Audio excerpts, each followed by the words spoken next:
Hello, welcome to the channel and thanks for joining me. So I've got a really exciting unboxing today. I've just taken some cursory sort of labels off of this and found the USPS label.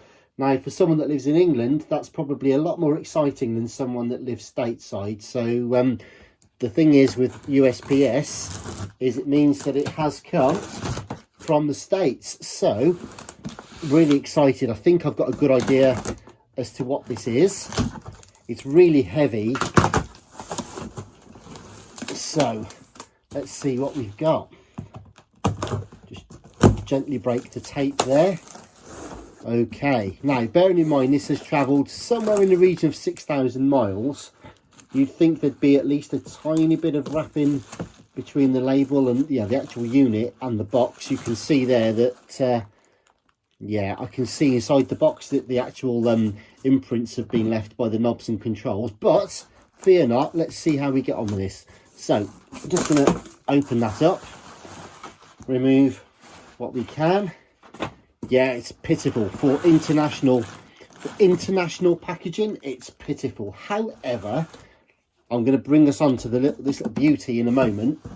I'm just going to check the box. There's nothing else in there that we need to worry about. So we have ourselves here a US style power cord. Of course, no good to me particularly here in the UK, except possibly for the fact I do have a step-up transformer, but there's a special connector on the end there which I might not actually have already, so I may well need that, and therefore this plug through my adapter and step-up transformer might actually be required, although we can also use batteries or DC, I guess. So what do we have here then? Wow, look at this bad boy. This little beauty, actually in much cleaner condition than I had dared hope. Wow. So it's an old JVC and it's an RC-M60JW that you can see there. So the JW being the designation for American sold units. We have LBs over here in the UK, but this one I've imported it from America because it's super rare over here and very hard to get hold of. Wow, fantastic. And it's kind of it's the M60, so I guess you could say it's the baby brother to the M70, but actually it looks a lot more like the RC-656, I would suggest. But there we go. Well, it looks really clean, actually, very nice. All of the knobs and switches look like they are present and seem to work. They're probably really noisy old pots, I would imagine. So your power switch there, your master function switch. So you've got line in, which we just saw briefly, didn't we? So we've got a line in and your line out, plus your microphones, external speaker outs as well. And it's actually a 12-volt DC negative pin. No phono preamp on this one, like you get on the RC-M60 and 90. So that's okay. We use the record player through something else anyway.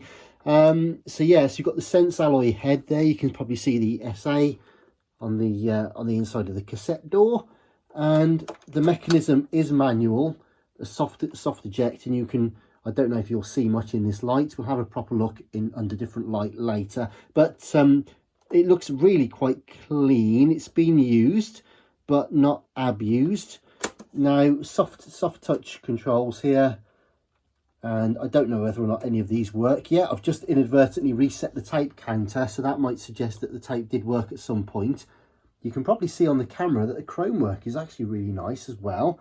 Yeah, you've got the radio dial gauge there, of course, with a VU meter, which is kind of cool actually. Normally they're, as you know, normally like a separate VU meter. Now this one, it looks like it's almost seamless, like it's built into the actual track there. And then you've got your battery strength and tuning strength via the needle just there. So the tuning does actually work if you just turn that. Whether or not the oscillator and everything works inside, we'll find out in due course, but the actual needle and dial cord works. You've also then got fine tuning across the top as well, and that feels like it's got good resistance also. Now, furthermore, although they need a polish, both aerials are present, and yeah, they feel great. They stay up where they're supposed to. The tips are both present as well, so they'll need a good polish up, so we'll do that. The engagements for the aerials, if you listen, they snap in beautifully. Do you know what? Really clean unit. That's just a bit of you can see some gunk there. That's just like sticker or self-adhesive kind of thing there, so that'll come off easy enough later. So anyways, wow, I'm actually really pleased with this one for once. Generally speaking, I tend to get all sorts of broken things rattling around in the bottom of the box, and it's always a bit of a horror story. However, at least cosmetically, this one looks amazing. I do have another one of these, which is in, shall we say, not so good condition, which I'll be looking to restore as well. So do please subscribe, hit the notifications bell if you haven't already for updates. We'll be plugging this in soon, checking to see what works and what doesn't work. Also, we'll be diagnosing any problems and hopefully being able to repair them. Now, I'm really hopeful that, given the condition of this, the physical external condition at least, and the fact that all the knobs and switches are present, I'm hoping that this should be a cursory review of the internals, maybe some new capacitors required, maybe the odd transistor or what have you, but hopefully nothing too major. So yes, super pleased with that one. So that's the JVC RC-M60JW. Thanks very much for watching, and I'll be back soon. Bye bye for now.